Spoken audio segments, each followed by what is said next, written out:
Hello travellers, நீங்கள் ரொம்ப கம்மி டைமில் திருச்செந்தூர் வந்து சாமி தரிசனம் பார்க்கணும் அப்படின்னு நினச்சிங்கன்னா இந்த வீடியோக்கு ஒரு லைக்கை போட்டு இந்த வீடியோவை சேவ் பண்ணிவிட்டு மறக்காம சேனலை ஃபாலோ பண்ணிக்கோங்க. நீங்கள் திருச்செந்தூர் வந்துட்டு ஷார்ட் டைமில் நீங்கள் சாமி பார்க்கணும் அப்படின்னு நினைக்கிறீங்க அப்படின்னா இன்னும் 60 வயசுக்கு மேலே இருக்கணும். அப்படி இல்லை அப்படின்னா உங்கள் கையில் வந்துட்டு 2 வயசு கீழே இருக்க குழந்தைகள் இருக்கணும். அப்படி இருந்தாங்க அப்படிங்கிற பட்சத்தில் நம்ம புதுசாக வந்து ஒரு ஆர்ச் கட்டியிருக்காங்க பார்த்தீங்களா, அந்த ஆர்ச்சுக்கு நீங்கள் வந்துடணும். அந்த ஆர்ச்சுக்கு மேலேயே வந்தீங்கன்னா ஃபர்ஸ்ட் ஒரு கட்டடம் இருக்கும். அந்த கட்டடம் பார்த்தீங்க அப்படின்னா வந்துட்டு காலனி பாதுகாப்புக்கான கட்டடம். அடுத்தது ஒரு கட்டடம், பெரிய கட்டடம் இருக்கும். இங்கே தான் நீங்கள் டோக்கன் வாங்கணும். 60 வயசுக்கு மேலே இருக்கீங்க அப்படின்னா ஆதார் கார்டு எடுத்துகிட்டு போயிடணும்.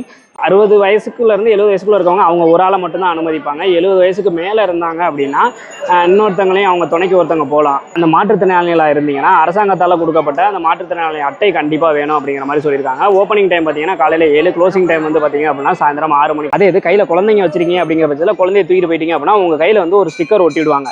இந்த ஸ்டிக்கரை வாங்கிக்கிட்டு கருணை கடலே கந்தா போற்றின்னு போட்டுருக்கு பார்த்தீங்களா, கரெக்டாக அந்த இடத்துக்கு போயிருங்க. அந்த இடத்துல வந்துட்டு காலையில் ஆனால் 7 மணிக்கு தான் அந்த என்ட்ரன்ஸ் திறக்கிறாங்க. 7 மணிக்கு நீங்கள் அந்த இடத்துக்கு போயிட்டீங்க அப்படிங்கிற பட்சத்தில் ரொம்ப சீக்கிரமாகவே போய் சாமி தரிசனத்தை பார்த்துடலாம். அடுத்ததாக என்ன பண்ணணும் அப்படிங்கிறத இதே மாதிரி அந்த ஸ்பாட்டுக்கே போய் நான் சொல்கிறேன். மறக்காம நம்ம சேனலை சப்ஸ்கிரைப் பண்ணி வச்சுக்கோங்க.